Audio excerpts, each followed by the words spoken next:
The rain came down like a curtain that evening, thick, cold, and relentless.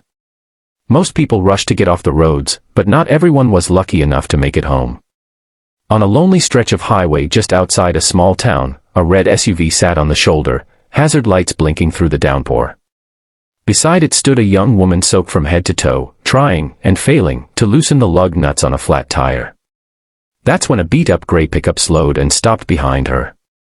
The driver door opened, and out stepped Daniel Harper, a tired single dad who'd spent the whole day juggling work, bills, and a PTA meeting he barely made on time. He didn't have much, but he had enough heart to pull over for someone in trouble. And that simple decision would change everything for him. Before we begin, if you're new to Kindness Diaries, make sure to subscribe, like this video, and share your thoughts in the comments. Your support helps us spread more stories that remind the world how powerful a single act of kindness can be. Daniel approached the woman carefully, shielding his eyes from the rain. She looked up, startled at first, then relieved.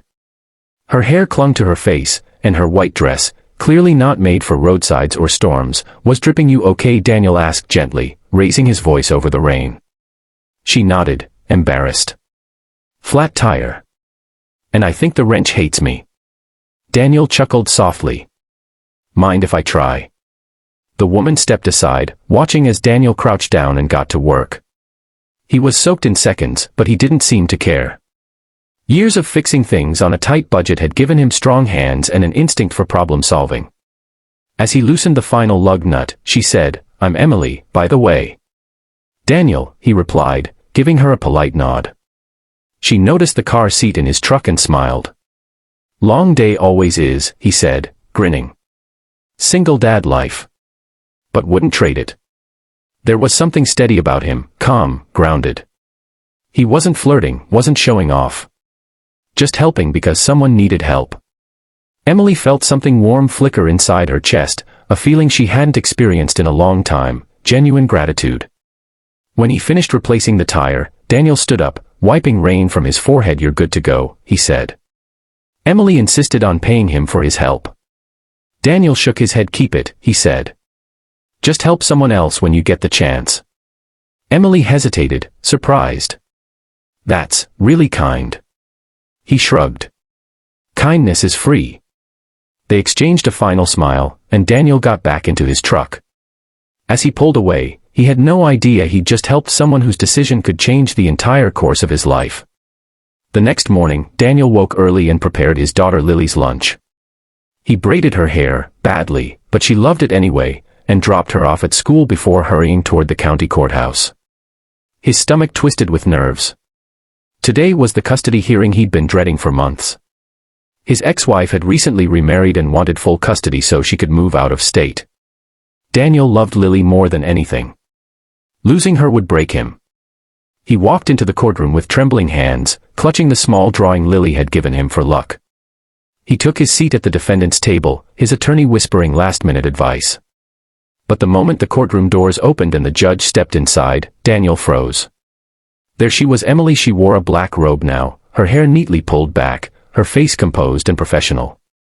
But Daniel recognized her immediately. And from the look in her eyes, she recognized him too. For a moment, everything felt suspended, the storm, the tire, the small talk. She blinked, as if steadying herself, then took her seat at the bench. "Court is now in session," she announced, her voice calm, giving no indication of the shock they both felt. Daniel's heart raced. He feared she might think he'd helped her to influence the case somehow. But he knew the truth. He hadn't even known who she was. He'd just done what felt right. The hearing began. His ex-wife's attorney argued that she could offer Lily a more stable life. Daniel's attorney countered, emphasizing Daniel's devotion, his involvement in Lily's schooling, his consistent presence. Emily, Judge Thompson, as she was professionally known, listened quietly. But every now and then, her gaze drifted toward Daniel, softening just slightly. When it was Daniel's turn to speak, he stood, holding the drawing Lily had made. His voice shook. "I'm not perfect," he said. "But I show up. Every day. I pack her lunches, I help her with homework, I braid her hair even though I'm terrible at it. She's my world. And I don't have much money. I don't have a fancy house. but I have love. And I'll give that girl every ounce of it for the rest of my life." The courtroom fell silent. Emily looked at him for a long moment. Maybe she remembered the men who stood in a storm to help a stranger. The men who refused money because kindness mattered more. Finally, she spoke after reviewing all evidence and testimony. She said carefully, "I believe that maintaining joint custody is in the best interest of the child. Both parents are important. Stability comes not from but from love and consistency." Daniel exhaled, his shoulders shaking with relief. He didn't win everything, but he didn't lose his daughter. And that meant the world. After court adjourned, Emily approached him privately. "You're a good father, Daniel," she said softly. He smiled. "And you're a fair judge." They shared a moment of quiet understanding. No debt. No imbalance. Just two people who crossed paths in a storm, and whose lives were changed by a simple act of kindness. As Daniel walked out of the courthouse into the sunlight, he felt something he hadn't felt in a long time: hope. He looked up at the sky, remembering the rain from the night before. Even storms, he realized, could lead to unexpected blessings. And that's the heart of the story. Kindness doesn't just fix tires. It doesn't just get someone back on the road.